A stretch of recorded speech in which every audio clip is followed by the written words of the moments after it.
screening des points lombaires antérieurs de Jones. Vous devez pour cela repérer d'abord sur un sujet en décubitus dorsal, décontracté comme il se doit, vous devez repérer les épignacs antéro-supérieurs. Donc c'est très simple, vous suivez le relief des crêtes iliaques et vous allez tomber ici sur l'extrémité antérieure de la crête iliaque qui est l'épignac antéro-supérieur. Pour vous assurer que vous êtes bien à cet endroit, vous allez faire le tour de l'os, du relief osseux.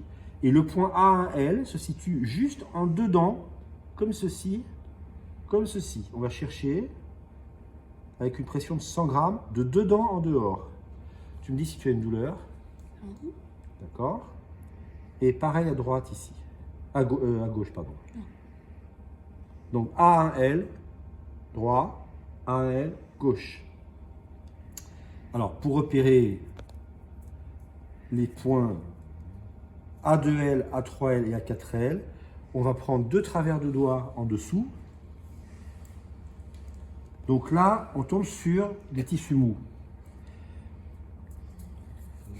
On va faire le brésilien. Si j'avais su. Quelqu'un a des ciseaux?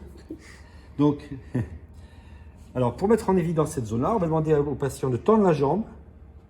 Voilà. Et là, vous allez immédiatement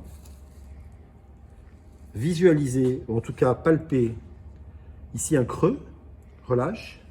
Vous voyez, toi là, on ne voit rien du tout. Vas-y, tends les 2 jambes.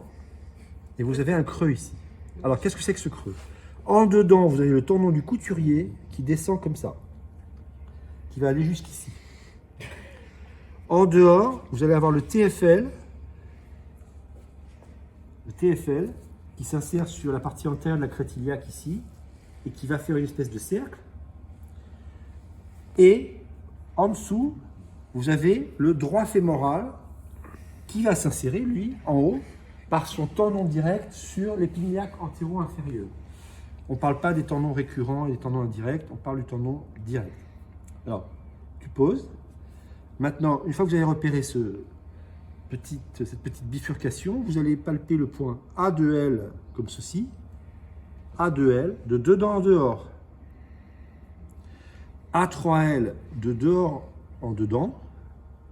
Et A4L de bas en haut. Alors, en pratique, on le fait comme ça. Avec le pouce.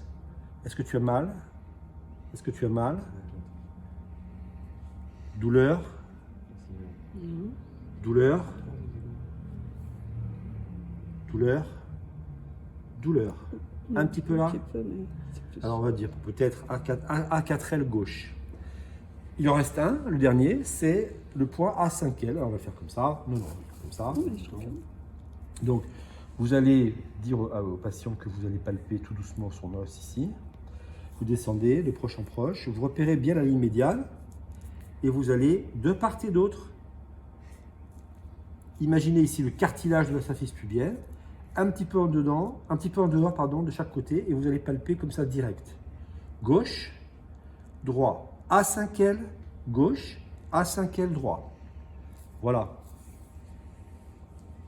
Merci.